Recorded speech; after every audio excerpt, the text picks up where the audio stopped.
Hello दोस्तों, जातक कथाएं की तरफ से अमर चित्र कथा प्रेजेंट में आज की स्टोरी है शाही गजराज। तो बने रहें इस वीडियो में। हमें पहले सीन में दिखाया जाता बनारसी में राजा ब्रह्मदत्त के शासन काल में नगर के पास सुतारों का एक मोहल्ला था। सुतार रोज नावों से जंगल में जाकर अपने काम के लिए पेड़ काटा करते थे। एक दिन वे लोग दोपहर में खाना खा रहे थे, तभी एक हाथी उधर आया। उनमें से एक बंदा बोलता है, इधर ही आ रहा है। दूसरा बोलता है, लंगड़ा रहा है, लगता है बेचारे को बहुत दर्द हो रहा है। उसके बाद हाथी ने सुतारों के पास आकर अपना पैर आगे कर दिया और बोलता है, न जाने किस चीज़ पर पैर पड़ा जो अंदर तक घुस गई। तो उस पर एक बंदा देखते हुए बोलता है, हाँ मैं मांस में बहुत अंदर तक गड़ गई है। उसके बाद सुतारों ने उसके पैर से वो चीज़ निकाल दी, घाव को साफ करके पट्टी बांध दी। उसके इलाज से पाँव बिल्कुल ठीक हो गया। इस पर हाथी बोलता है, तुम लोगों ने बड़ी कृपा करी मुझ पर, मैं रोज़ आया करूँगा और तुम्हारा हाथ बटाऊँगा। उसके बाद हाथी ने कई वर्ष तक उनकी सेवा करता रहा। फिर एक दिन अचानक वह सफ़ेद हाथी का बच्चा लेकर आ रहा होता है। तो उस पर एक सुतारा बोलता है, अरे आज तो हमारा दोस्त एक बच्चा लेकर आया। दूसरा बोलता है, बच्चा बहुत सुंदर और सफ़ेद है। उसके बाद हाथी बोलता है, मुझ में पहले जैसी शक्ति नहीं रही, इसलिए कल से मेरे बदले मेरा बेटा आया करेगा। तभी उसका सफ़ेद बेटा बोलता है, मैं हर तरह से आपकी सेवा करने की कोशिश करूँगा। उसके बाद हाथी का बच्चा बड़ी मेहनत करता, पेड़ों को लादता और उतारता, औजार भी लाकर देता उन लोगों को। लकड़ी के भारी भारी लट्ठे इधर से उधर पहुंचाता। काम के अतिरिक्त वह सुतारों के बच्चों को खेलता और उन्हें बड़ा खुश रखता। और बच्चे कहते, वाह ऐसा बढ़िया झूला आज तक नहीं देखा हमने। एक दिन संयोग से हाथी की लीद ने नदी में जा पड़ी। नदी में आगे जाकर राजा के हाथी नहाया करते थे। इस पर सुतारा बोलता है, आज हमारे हाथी पानी में नहीं उतर रहे।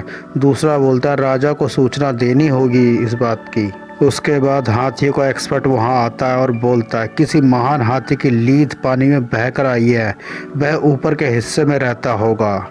उसके बाद उसने यह बात राजा को बताई। फिर राजा बोलता है, जाकर खोजो, ऐसा हाथी कोई है तो उसे शाही अस्तबल में होना चाहिए। उसके बाद कुछ आदमी ले जाकर राजा स्वयं ही उसे खोजने निकल पड़े। खोजने में बहुत देर नहीं लगी, राजा के सैनिकों ने उसे देख लिया। तभी सैनिक बोलता है, यह वही हाथी है जिसे हम खोजने निकले हैं, किस शान से खड़ा है ये। उसके बाद शीघ्र ही राजा भी वहां आ जाता है। उस पर एक सुतारा बोलता है, महाराज। दूसरा बोलता है, हमसे महल में कुछ काम करवाने आए होंगे। तभी तीसरा बोलता है, काम करवाना हो तो हमें बुलवा लेते, वो खुद नहीं आते। उसके बाद राजा अपने आदमियों के साथ वहां आ जाता है। उस पर एक सुतारा बोलता है, महाराज हम धन्य हुए, आपकी क्या सेवा करें। इस पर राजा बोलता है, हम इस हाथी को शाही अस्तबल में रखना चाहते हैं। इस पर हाथी ने सोचा कि मित्रों की मदद करने का मौका अच्छा है। इस पर सफ़ेद हाथी बोलता है, इन लोगों की बड़ी कृपा मुझ पर है, मैं इनका बड़ा आभारी हूँ। उसके बाद राजा ने अपने सेनापति को आज्ञा दी और कहा, इन लोगों को पूछो कि 1,00,000 मोहरें दी जाएं, इतनी ही सूंड की और इतनी ही एक एक पैर की भी। पर हाथी को संतोष नहीं हुआ। वो महाराज से बोलता, महाराज मुझे लोभी न समझना, इन लोगों को कपड़ा भी चाहिए होता है, बच्चों की व्यवस्था भी होनी चाहिए। इस पर राजा बड़ा खुश होता है और बोलता है, हम तुम्हें खुश कर देंगे। यह सुनकर हाथी राजा के साथ चलने को राजी हो गए। इस पर सारे बच्चे रोने लगते हैं। इस पर हाथी बोलता है, राजा की आज्ञा का हमेशा पालन करना चाहिए, तुम अच्छे बच्चे हो, समझ जाओगे। राजा के साथ हाथी बनारस चला गया।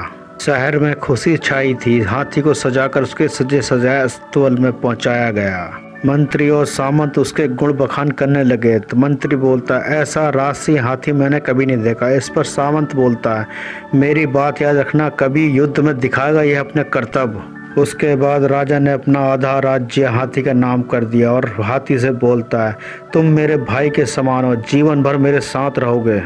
उसके बाद हाथी को राजा से इतना प्यार हो गया कि वह उनके साथ ही रहने लगा।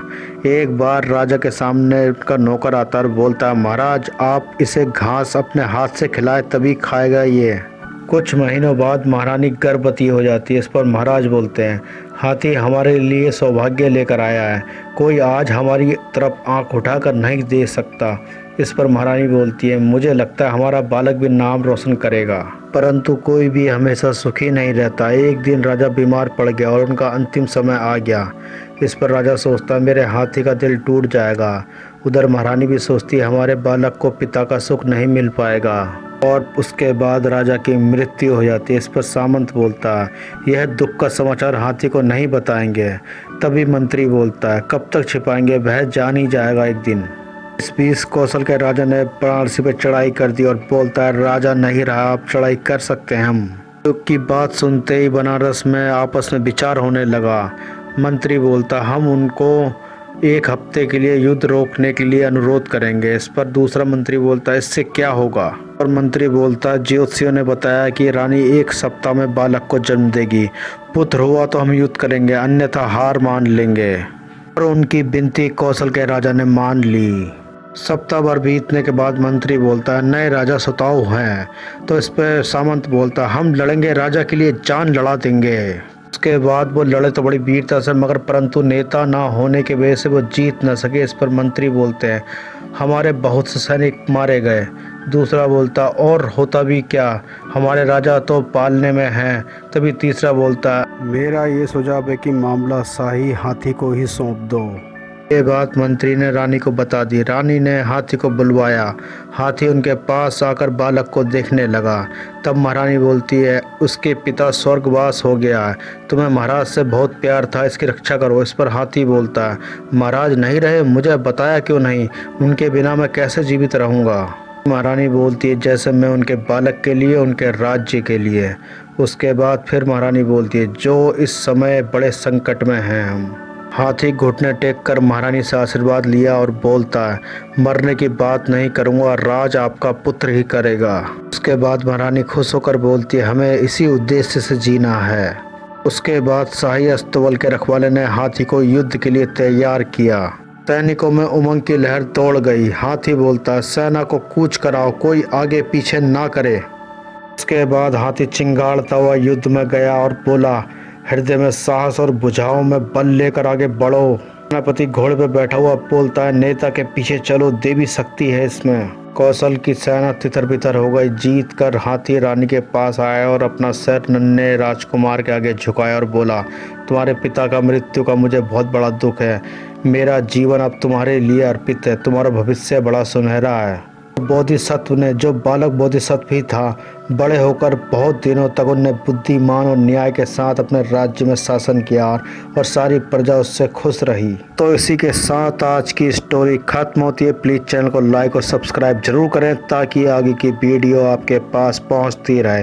तब तक के लिए गुड बाय।